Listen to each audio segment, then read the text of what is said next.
এয়া প্ৰথমতে আমাৰ যাত্ৰা আৰম্ভ কৰি লৈছোঁ। এয়া যিকোনো কাম প্ৰথমতে ষ্টাৰ্ট কৰাই অলপ কঠিন হয়, তাৰপাছত যেতিয়া সূতা আৰু আমাৰ কাম যেতিয়া ৰানিঙত থাকে তেতিয়া কিন্তু কামবোৰ একেবাৰে সম্পূৰ্ণ হৈ যায়।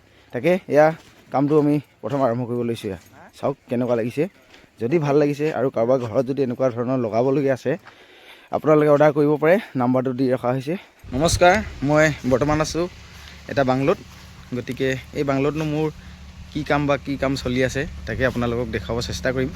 বৰ্তমান মই ডিগবৈ আমাৰ DFO অফিচৰ ছাৰৰ বাংলোত আছোঁ। এয়া বাংলোত আমাৰ পেপাৰ ব্লকৰ কাম আমাক লগাই দিব ক'লে।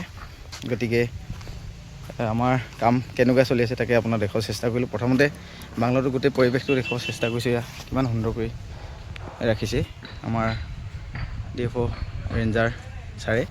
গতিকে গোটেই সেউজীয়া পৰিৱেশ। এয়া চব বহিবৰ কাৰণে পাৰ্ক এখন বনাই দিছে কিমান ধুনীয়াকৈ।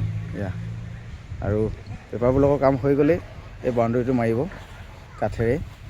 গতিকে এবাৰ দেখাব চেষ্টা কৰি ফুলনি মাজ হোৱাকৈ নাই বাৰু সম্পূৰ্ণ, আপোনাক দেখাব চেষ্টা কৰিছোঁ। এয়া চাওক, তাৰপাছত আমাৰ কাম ক'ত চলি আছে দেখাব লৈ যাওঁ বলক।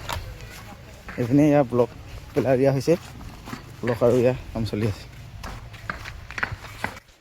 এটা সেউজীয়া পৰিৱেশ আৰু এটা বাংলোৰ তলত কাম কৰি নিশ্চয় সকলোৰে ভালেই লাগিব, আৰু আমাৰো ঠিক তেনেকুৱাই হৈছে। কাম কৰি ভাল পাইছে ল'ৰাবোৰে। কোনো ৰ'দো নাই, কোনো বৰষুণো নাই, কোনো বতাহো নাই, কোনো ছাও নাই বুলি ক'ব লাগিব। এয়া চাওক আমাৰ ল'ৰাবোৰে কেনেকৈ কামবোৰ কৰি গৈছে, আৰু অডিয়েঞ্চে চাই থাকিলে আৰু ভাল লাগে। এয়া আমাৰ কামবোৰ চাই আছে, নিয়াৰিকৈ কামবোৰ কৰি গৈছে, নিজৰ কৰ্তব্য নিজে কৰি গৈছে। আৰু এয়া ছাৰৰ বাংলাটো চাওক এবাৰ দেখুৱাই দিছোঁ, চাব কিমান সুন্দৰকৈ চাফ চিকুণ ৰাখিছে।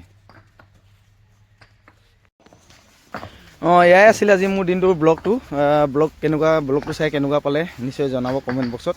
আৰু বাৰে বাৰে কৈছোঁ, কাৰোবাৰ ঘৰত বা কাৰোবাৰ চোতালত কাৰোবাৰ যদি অৰ্ডাৰ থাকে এনেকুৱা ধৰণৰ পেপাৰ ব্লকৰ কাম, আমাক অৰ্ডাৰ কৰিব পাৰে, নাম্বাৰটো দি ৰখা হৈছে। আৰু ভাল পালে কমেণ্ট কৰিব। এয়াই আজি আমাৰ ব্লগটো ইমানতে সামৰণি মাৰিছোঁ। ধন্যবাদ। জয় অসম, মন যায়।